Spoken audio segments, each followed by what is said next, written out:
So children, the table that I was talking about is this table, right? So before that, let's just revise again what are modals. Modals are special verbs. Modals reflect the speaker's mode of speaking. Modals are used to give a special effect to language.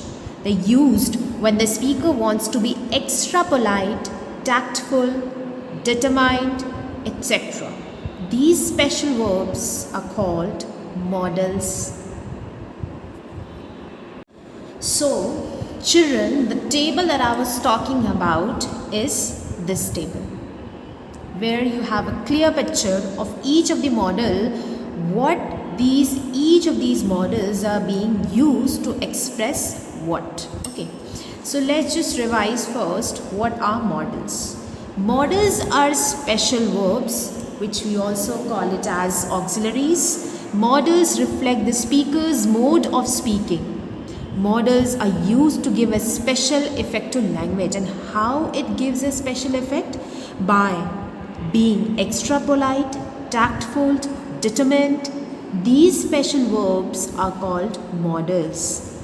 And you put these modals along with the principal verb or the main verb.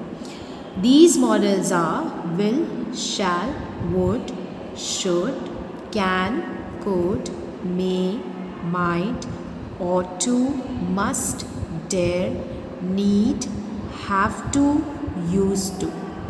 See children, all these are modals. All these are special verbs which you place it with a main verb. How these models are classified, what are the functions of these models, you will see in this flowchart. Look at it very carefully. See, it has been classified into 5 main headings. Okay.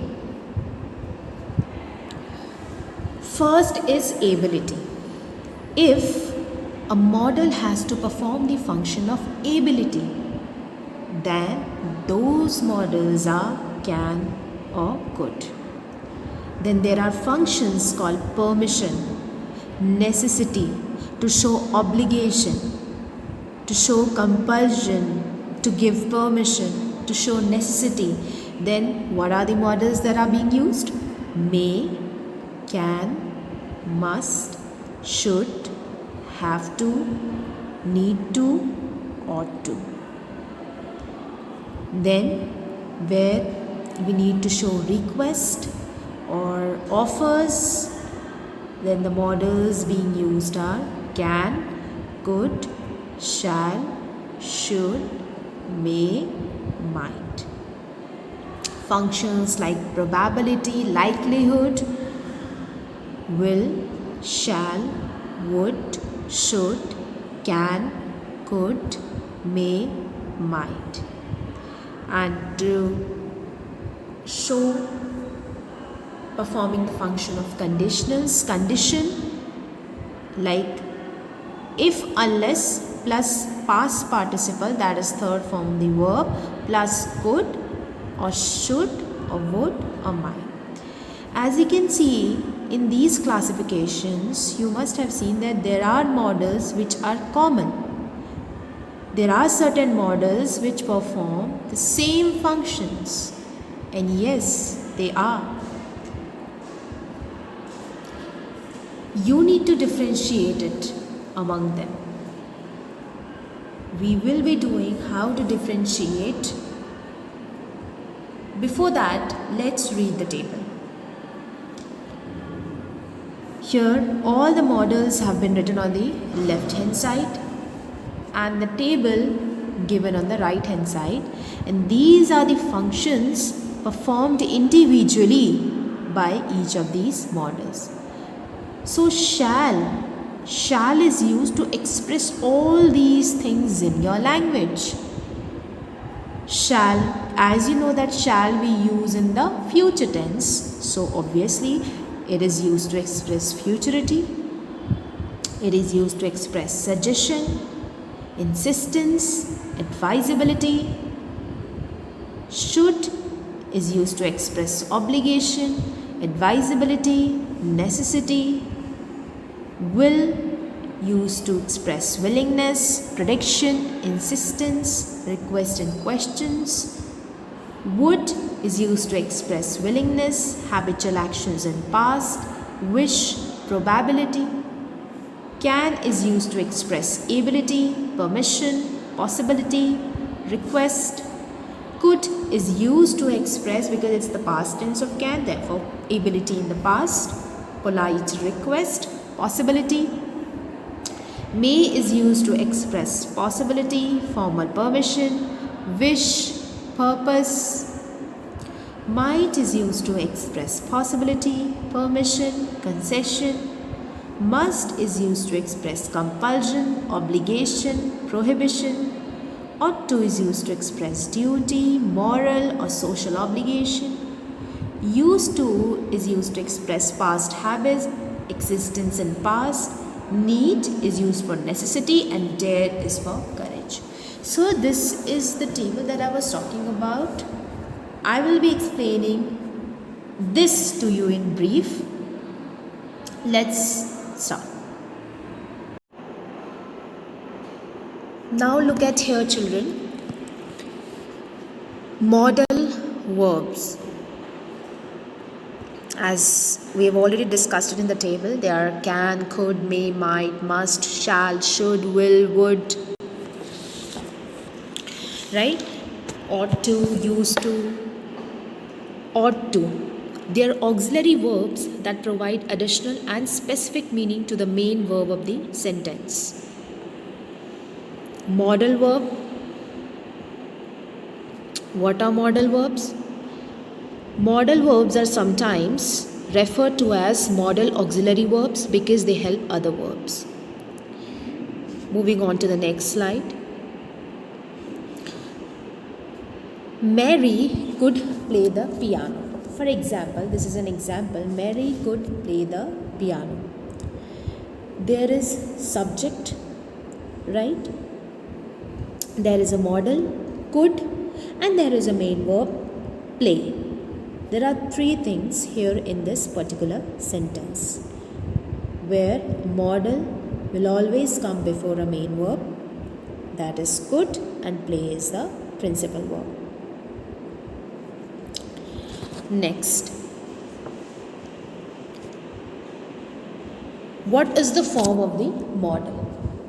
There is no S in singular. There is no do or does in the question. There is no don't or doesn't in the negative. So you must keep in mind all these points, that you will not put S in the modal. It will not come as cans, woulds. So you will not write S. You will not add S. Then whenever you are asking a question, you are not going to be putting do or does in the question. Like you can see it in the example, would you like to come with me? Do you see do or does in the question? No. If you remove would, if you remove what? If you remove modal, then you can place do or does. But if you have already placed a modal, then you are not going to be putting do or does in the question. Moving on to the next point. There is no don't or doesn't in the negative. Again, you are not putting do or does in the question, as well as in the negative also. When we put n empty, it becomes not. So we'll also not be using these two in the negative sentences. Like you see in the example, they can't be serious. This sentence is absolutely correct.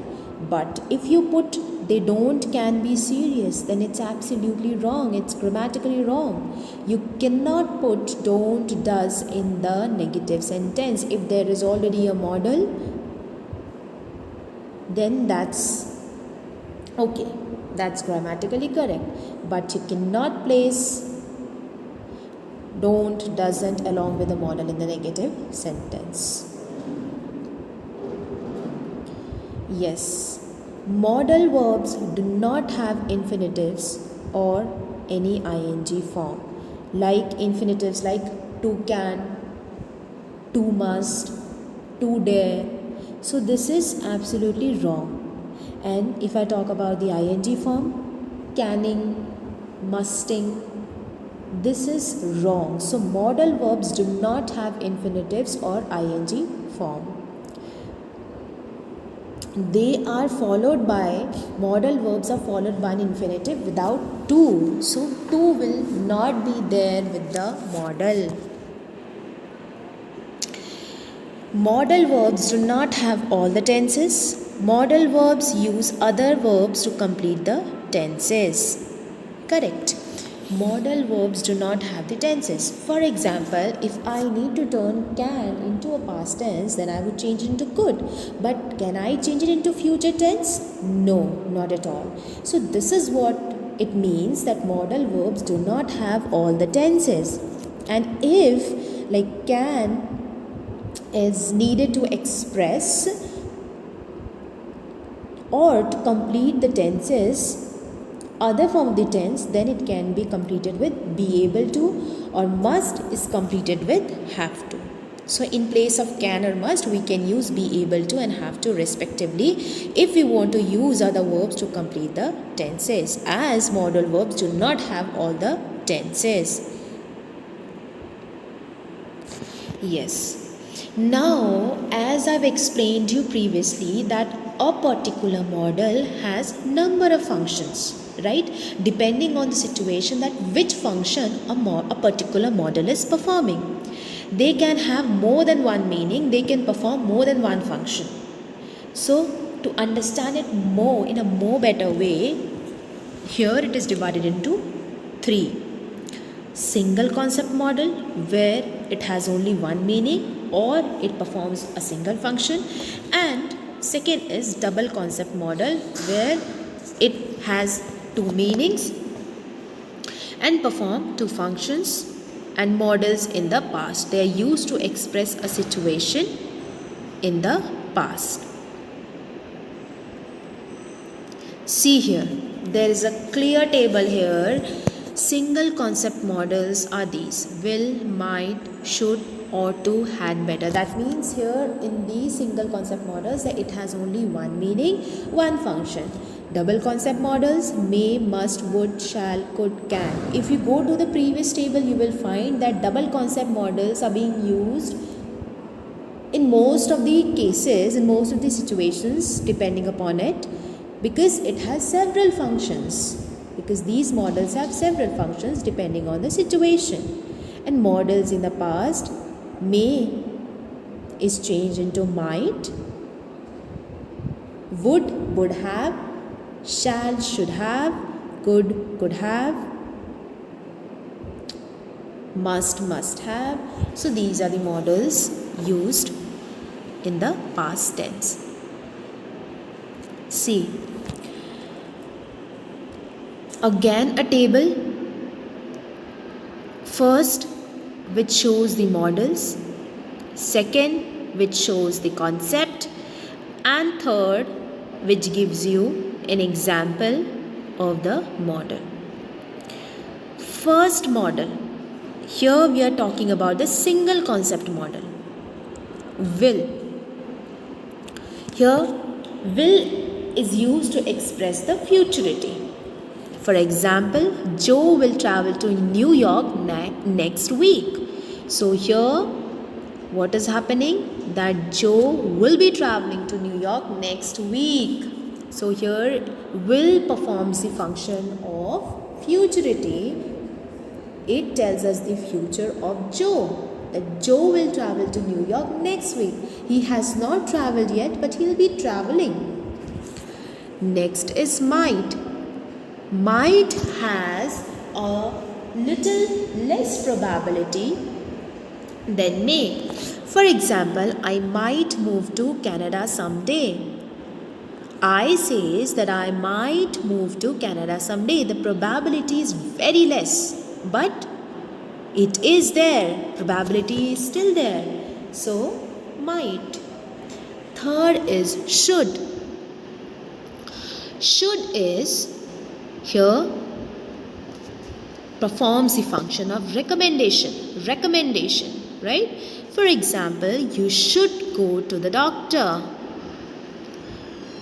You is being recommended to go to the doctor. So here should is performing the function of recommendation. Next is ought to. Ought to is little formal recommendation. For example, we ought to know about first aids. That means they are being formally recommended to know about the first aids present. Next is had better, performing the function of warning. I had better study or I will fail the test. I is telling himself that he should better study or he will fail in the test. So I had better study or I will fail in the test. Now this is double concept model where it performs two functions.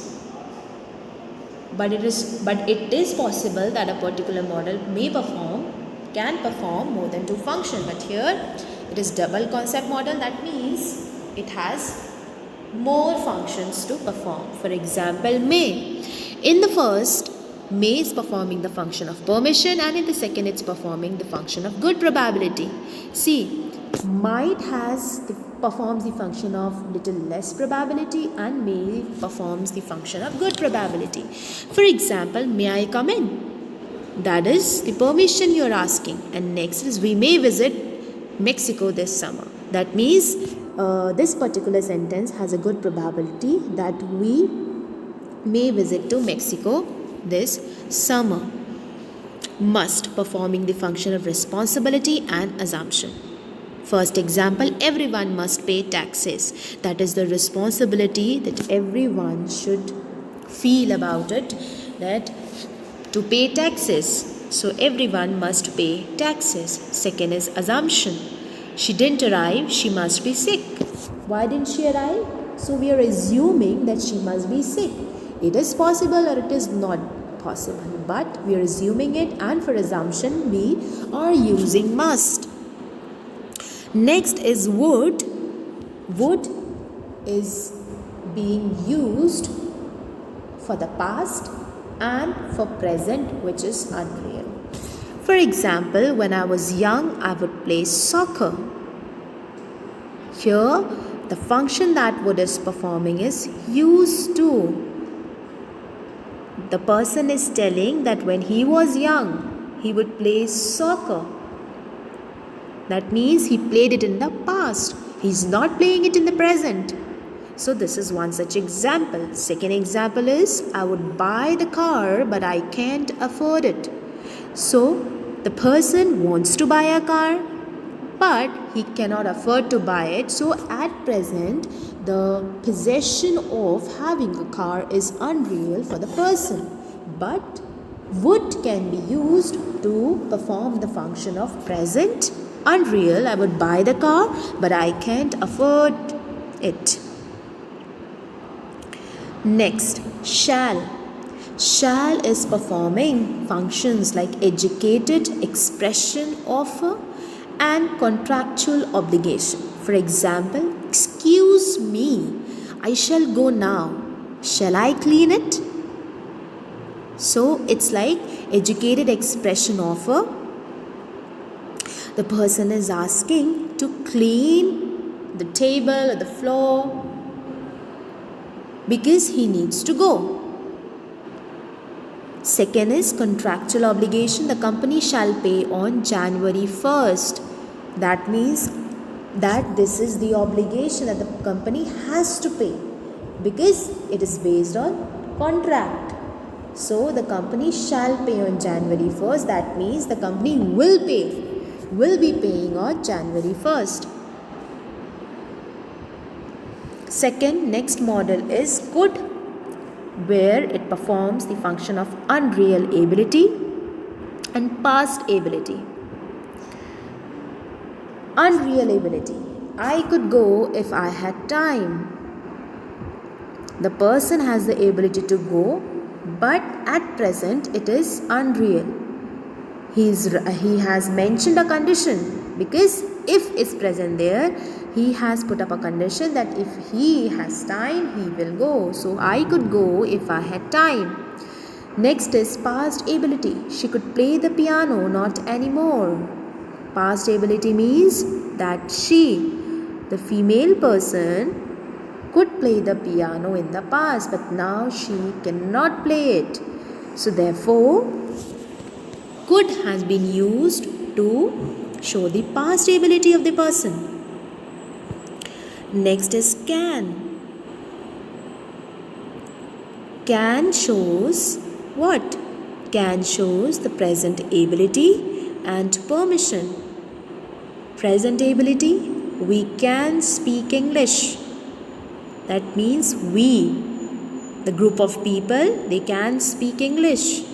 Permission, can I have a sweet? So the permission is being asked.